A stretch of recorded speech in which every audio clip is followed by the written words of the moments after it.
ship that was built to this trade. I leave me friends and the land where I was born, and I won't return till the fortune's made.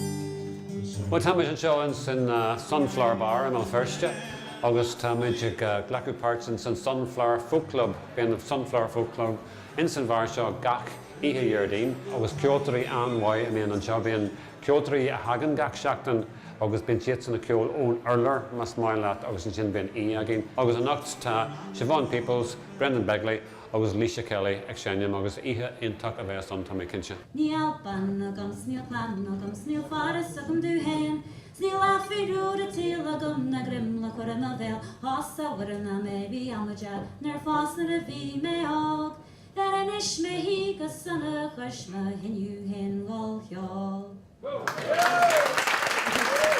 Is cinneal teach ceol atá sé géirí crochú an seo.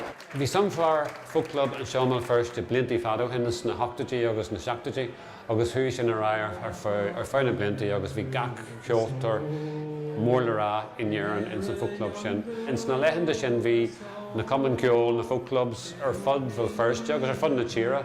Ar an drochú ar níos sé cócotanta inis, so tá muid géirí an tradition sin a thuairt arás. Le ceoltarí éitiúla agus ceoltarí ó gach corn den tír agus gach corn den dóin mas féidir linn. Thosaí muid an seo teachtach dearú bhliain 2012, teach tavern Styrel is dóigh, an teach tavern seo an Avenue bar a bhí an a bheith treibhte agus an sin an tavern bar a bhí an. Cosal le gach bar am an first a bhí tragaid an seo fuirdaí bás thar na bliantí margheallar na troblaidí. But táimid in I dreibh se uair agus táimid a géirí bell ferste uair a crothú agus tá seo mar céiste.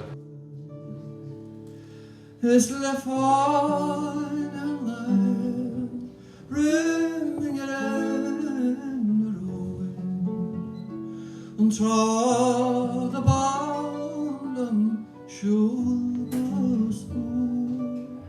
Is sé últach riamh bheith teachta níos an sé an ceol, as tá sé chothúltach céan is. Mas tá ceol anna láidir an agus tá daoine anna dáíre is slí anna henibach I le an cheol, I le na teangan, I le agad éarnachais, I le agad idirnáisiúntachais, mar is ceol idirnáisiúnta I ceol tradiisiúnta na héireann. Agus is rodúltachais sin brathimé sin sa níos, agus sin é mo cheangal leis na daoine ansá, agus sé an ceol a chun mé na henibh.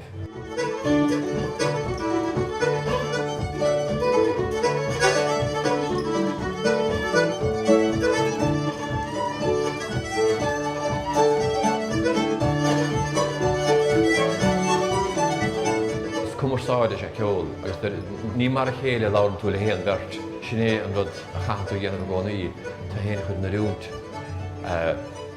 don teagh tú séimiid leis agus don lech fiochanna as an chéanana I címáid fíornach dad león, dad aim, dad cheol héin agus caithe sé lí go bhog saráideach an rud go tú héin do cheol héin éid.